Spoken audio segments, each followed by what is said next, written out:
and then somebody comes in crying. What the heck do I do with that information? That ain't in a part of the short story. Here's what you do. You change it.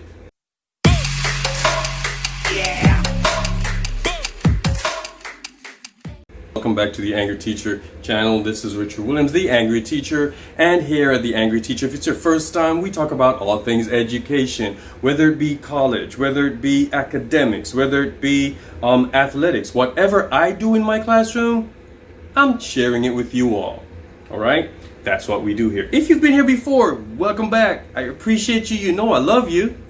Now, what I'm saying today, this video may or may not pertain to younger teachers of younger students, younger kids, but it may. It just occurred to me while I was getting ready to start the video that some things may overlap. It may actually apply to younger kids. So just pay attention anyway, and you just use what works and use what doesn't, or use what applies to you. All right. So we've got a class of high schoolers, especially if you teach the upper grades, the upper levels. You might have kids in the room who show lack of interest, or they're unmotivated to do everything. It might be your subject matter, it might be your approach, it might be your approach to them, it might be a plethora of things. With that said, here are some things that you can kind of think about as you approach these students. And once again, it just occurred to me that some of these may be applicable to the younger grades. So check them out and see what works, all right? Learners may fear school. They may have a situation that occurred that they don't like, they just don't like school at this point because of that situation. Find out what it is. And so as the instructor, as the teacher, you don't make that same mistake, and you can avoid adding to the fuel that causes this lack of interest in school. Avoid ridiculing them or critiquing them on certain things that you know they didn't learn because of their situation with school and because they might fear school. So avoid ridiculing them as much as you can. Sit next to them. Instead of standing over, sit on their level. Let them know that you care enough to be on their level. You're not over them shouting out instructions or asking them what's going on so you sound like a therapist. Sit next to them, kind of be like more conversational, as opposed to from a teacher standpoint, and you're the student. Be like a friend, if you will, or somebody who actually cares. Be on their level. And de-emphasize formal learning to some extent. Now this one's a little bit tricky. They have to know that at some point we have to work on a formal education, but kind of not let it be the focal point of the discussion, focal point of your learning. We're going to do this and you can take it wherever and you can use it for whatever, but we need to know how to put a sentence together. All right.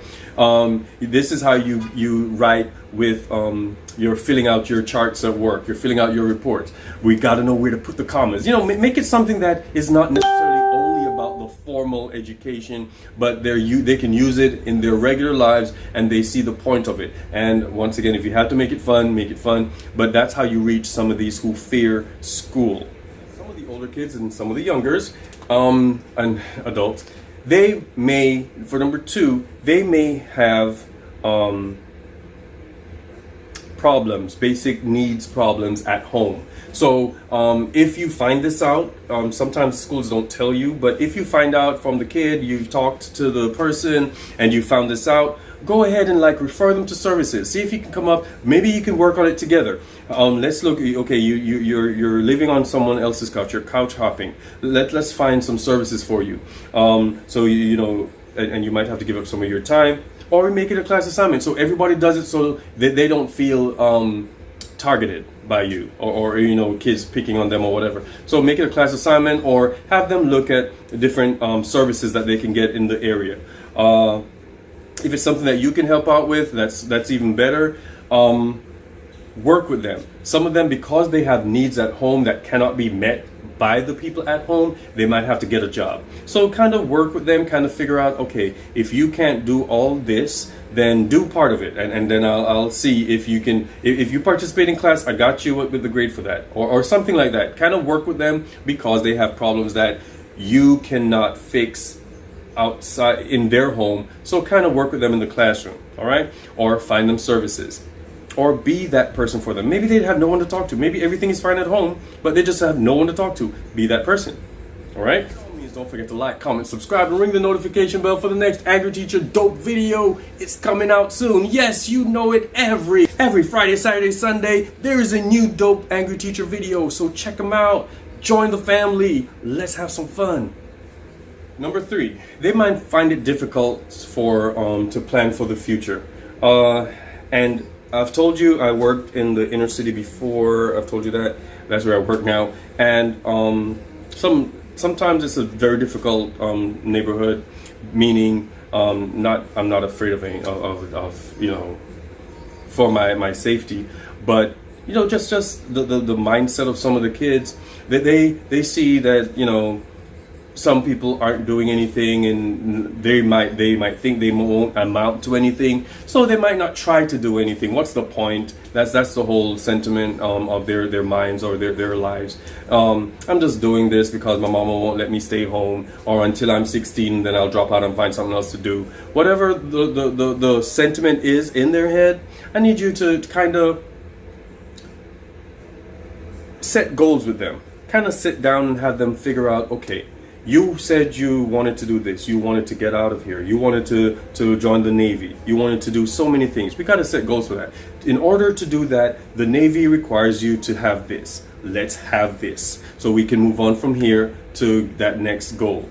I need you to pass calculus. So we're going to move from here to here. What are you having trouble with? We're going to move from there to there. Have them set goals, have them short term, long term, and have them check it off as they get to those goals. And as they're going to start seeing that, wait a minute, there is some positivity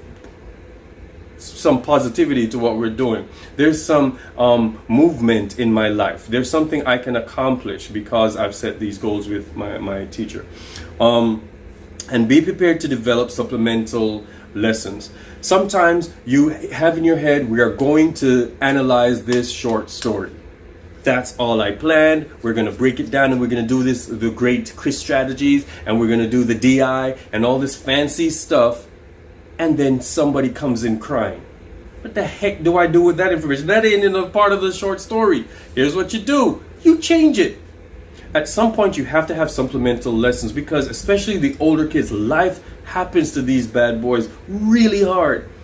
Somebody could have lost their job. Do you still teach about this wealthy guy in a short story? No. You could probably either keep the class going with something else, or just change it. Let's have a discussion. What happens when you lose a job?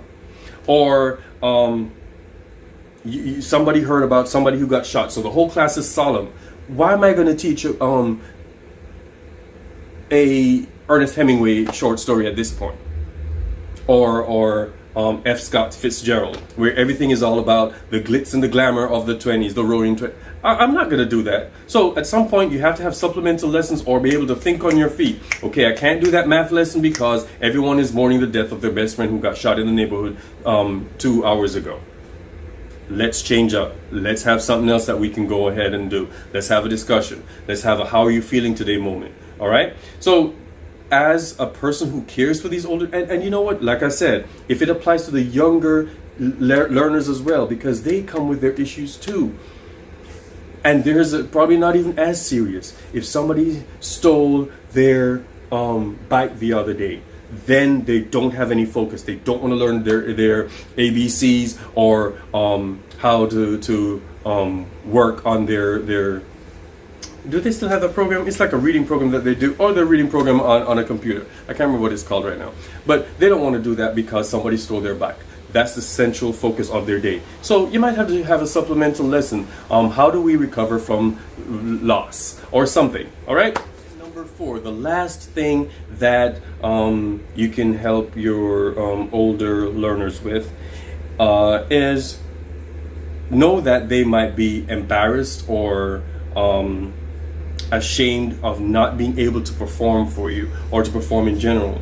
So this is where you reassure them. You let them know, hey, nobody in this class is going to be laughing at anybody, because we all need to learn how to read. We all need to learn how to pronounce this word. We all need to learn how to do quadratic equations. We all need to understand the different parts of the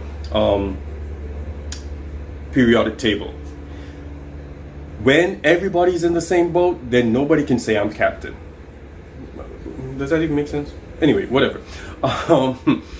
Also, offer help. Okay, so Susie here is going to help you, and you know Susie, everybody likes Susie, or she's not judgmental, or if we have time, we'll get to it next class. When I put you in groups, okay, I'll pull you aside and then we'll work on it. Okay, no worries, don't worry about it, don't stress. We're going to get you to be able to perform on the same level as everybody else in the class. All right, or they might even feel that they can't, but they're on point with everybody else. So yeah, nobody is able to laugh in this class because we're all on the same level. You think you're worse than other people? I know a couple people in here who can't do it. So we're going to all work together to get to that point. You are not worse than everybody else. So kind of hype them up, get them excited about what you need to teach them because they need to be able to perform. All right? So the feeling is just as, if not more important than their ability. If they think they can do it, they can work their behinds off and get to that point. But if they think they can't do it, they won't do it. They won't try for you. They will be unmotivated the whole year. All right? So those 4 tips can kind of help you with the problems that older learners face.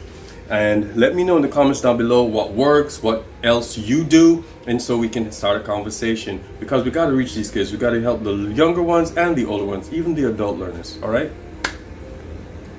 Thanks for coming to class today. Let's just go out there and be great. Ladies and gentlemen, let's go out there and teach.